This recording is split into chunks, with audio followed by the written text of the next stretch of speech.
আবারও অনেকদিন বাদে তোমাদের সাথে একটা ব্লগ শেয়ার করতে চলে এসেছি আমি। আর আজ সকাল সকাল আমরা দু বোন মিলে বেরিয়ে পড়েছিলাম ঘুরতে যাওয়ার জন্য। আর আমাদের সকাল মানেই তো এই 12টা একটা। তো আমরা যাচ্ছিলাম আজ পায়রাগাছি, ওখানে আমার দিদিভাই বাড়ি আছে সেখানেই। আর আমার দিদিভাই বাড়িতে পৌঁছানো মাত্রই কিন্তু আমার বোন এই বাচ্চা দুটোকে এসেই চটকাতে শুরু করে দিয়েছে। মানে ও এই বাড়িতে আসে এই বাচ্চা দুটোকে চটকানোর জন্য। আমার দিদিভাইয়ের প্রতি ও যতটা না টান, তার থেকেও বেশি এই বাচ্চা দুটোর উপর টান আছে। মানে কি আর বলবো, আমার বোন ওদেরকে যতটা ভালোবাসে আমি কিন্তু ঠিক ততটাই ভয় পাই। মানে ওরা আমার গায়ের মধ্যে আসবে, আমাকে চাটবে, আমাকে শুকবে, এই জিনিসটা আমার প্রচণ্ড ভয় লাগে। আমি ভালোবাসি বাট দূর থেকে ভালোবাসবো। তো এর মধ্যে আমরা ফ্রেশ হয়ে বসেছি আর আমার দিদিভাই কিন্তু আমাদের মাজা দিয়ে দিয়েছে, সেটা খেয়ে কিন্তু আমি আর আমার দিদিভাই মিলে বসেছিলাম গল্প করতে।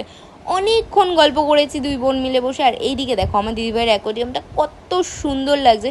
মানে জানি না ভিডিওতে কতটা ভালো লাগছে, বাট সামনাসামনি দেখতে অনেক বেশি সুন্দর লাগছিল।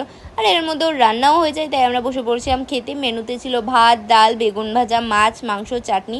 যদিও সেটা খাইনি তাই আর দেখাতে পারলাম না। আর খেতে বসেছি এমন সময় থেকেই নেমেছিল প্রচণ্ড বৃষ্টি। আর এরকম বৃষ্টির ওয়েদারে একটু ঘুম না হলে হয় বলো, তাই খাওয়া দাওয়া করে দিয়েছিলাম একটা ঘুম।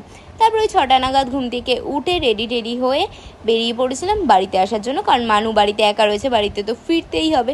আর হাবড়ায় ঢুকে তো আমি পুরোই অবাক। মানে পায়রাগাছিতে এত পরিমাণে বৃষ্টি হচ্ছে আর হাবড়ায় জাস্ট নর্মাল বৃষ্টি হচ্ছিল। তো হাবড়া থেকে ভ্যান ধরে চলে এসেছি বাড়ি। আর পাড়ায় ঢুকেই তো শিয়াল মামার দেখা পাই। তো তারপর ঢুকে গেলাম বাড়িতে। আর আজকের ভিডিও এখানেই শেষ করছি, দেখা হবে অন্য ভিডিও নিয়ে। টাটা।